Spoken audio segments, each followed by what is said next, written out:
StudentCam video competition challenges high school and middle school students to produce a mini-documentary about compelling issues of the day.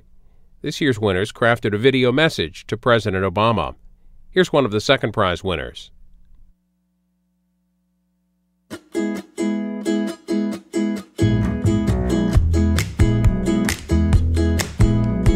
I just wanna be okay, be okay, be okay. I just wanna be okay today. I just wanna be okay, be okay, be okay. Nearly 47 million Americans, that's 16% of the population, are faced with this burden every day. Where can affordable health care be found?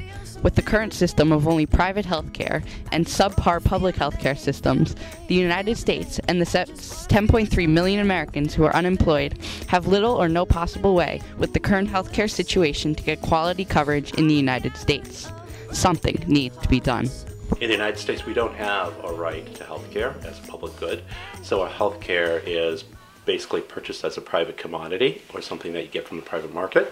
And in that sense, you are required to pay for it or have someone pay for it in order to buy into the system. If you don't have the resources to buy in the system, then you don't get it because it's obviously not a right that you have.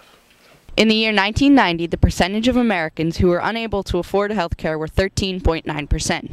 That number in 2008 has increased to a whopping 16.9% and steadily increasing. If you are uninsured in the United States, you do not have access to preventive health services. We have, 45 million people in the United States who are uninsured. Not only do many Americans not have access to preventive health care, but many did not have health care, period. I went with a friend of mine to a mall in Maryland to interview random people, and to my dismay, many did not have health coverage.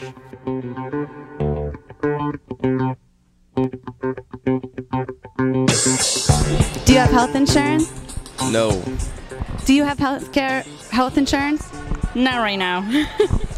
Even though there were people who did have health insurance, some were paying outrageous rates. And what are your prices like? Like they range from $120 to $130. It's pretty high. What are your prices like? I pay about $140 a month for single coverage. What are your prices like with your insurance? $1,500 a month. And how much do people pay in Canada? Well, let's ask a Canadian. It's $50 a month per person, or $90 per month for a family. And then you don't pay anything else above that. Prescriptions are really cheap, and you don't pay anything when you go in to visit, to a doctor visit. In fact, I remember the first time I went to the doctor, I went in and had my appointment, and I was leaving and waiting around thinking I was going to have to pay something, and everyone's looking at me like, what are you doing? You just leave. You know, it's over. You don't have to sign any paperwork. You don't have to fill out any forms because everyone's covered, so they can look you up automatically and know that you're covered. Many people blame our healthcare problems on President George W. Bush, but he has actually integrated a few and fairly unknown medical health care programs. Effectively doubling the size of the community health center program brought a lot more uninsured people into the healthcare system. I think The SCHIP program, State Child and Health Insurance Program, with all states now insure children who don't have health insurance and don't qualify for Medicaid because their parents make just a little bit over the minimum, do qualify for SCHIP. And SCHIP is, again, a government-sponsored and supported healthcare system. And yes, President Bush did support those programs. But still, many people are not covered under our current program. Many politicians have varied views on how to change this. There's the push for still private health care. They urge universal coverage with all the tax increases, new mandates, and government regulation that come along with that idea. But in the end, this will accomplish one thing only. We will replace the inefficiency, irrationality, and uncontrolled costs of the current system with the inefficiency, irrationality, and uncontrolled costs of a government monopoly. There's universal health care. If we want universal health care, there is no question why America doesn't have universal health care today. We don't have universal health care today because of drug companies, insurance companies, and their lobbyists in Washington, D.C. That's why we don't have universal health care. Who's to blame for our horribly expensive health care system?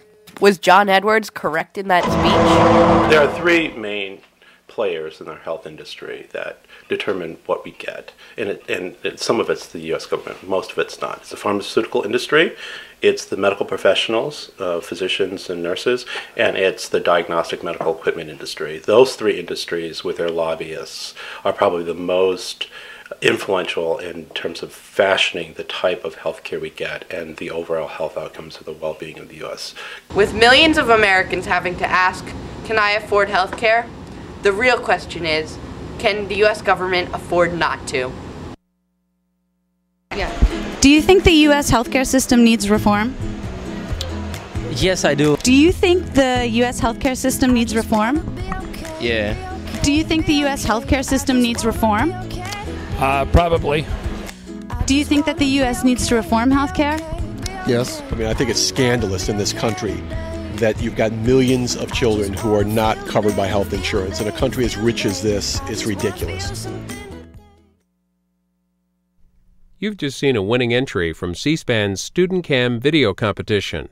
To view more winning entries and to see the complete list of winners, visit studentcam.org.